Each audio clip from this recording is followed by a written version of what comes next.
కాంగ్రెస్ గెలిస్తే 4000 కోట్లతో అభివృద్ధి చేస్తా అన్నాడు రేవంత్ రెడ్డి గారు. చాలా విషయాలు చెప్పారు. 6000 డబుల్ బెడ్రూమ్ ఇల్లు కడతామన్నాడు.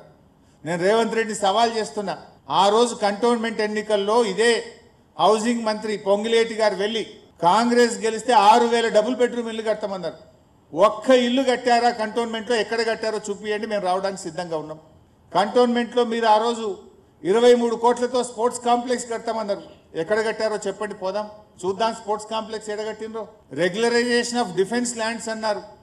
ఒక్కరికన్నా రెగ్యులరైజ్ చేసిండ్రా? పట్టా ఇచ్చిండ్రా? అంటే ఆనాడు అబద్ధాలు చెప్పి ప్రజలను మభ్యపెట్టి మీరు కంటోన్మెంట్లో గెలిచిండ్రు. కంటోన్మెంట్లో ఇవాళ పోయి చూస్తే అన్ని గుంతలు, ఎక్కడ చూసినా పాట్ హోల్స్ ఉన్నాయి. రాత్రి పూట పోతే వెలగని వీధి దీపాలు ఉన్నాయి. ఇంకింత చెడిపోయింది మీరు గెలిచిన తర్వాత.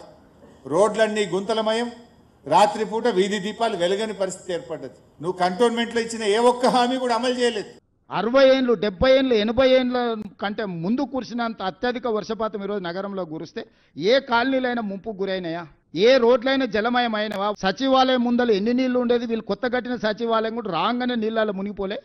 ఇవాళ ఎక్కడైనా ఇంత పెద్ద వర్షం వస్తే ఎక్కడైనా నీళ్లు నించున్నాయా? కేసీఆర్ కుటుంబానికి అండగా నిలబడేటోళ్ళందరినీ సాపు పట్టుకుంటూ వచ్చాడు. అజయ్ దేవగన్తో సినిమా ఉంటుంది కాలని. కొంతమంది మిత్రులు అడవిలోకి పోయి తిరగడానికి పోయి దారి తప్పుతారు. అడవిలో నాకు అన్ని దారులు తెలుసు, మీకు చూపిస్తారా అని ఒక ఆయన వస్తాడు. ఆయనే అజయ్ దేవగన్ కాల్ సినిమాలో. వాళ్ళకి దారి చూపించుకుంటూ ఒకనొకని మింగేస్తుంటారు. వాళ్ళకి తెలియదు దయ్యం తింటుంది అనుకుంటారు.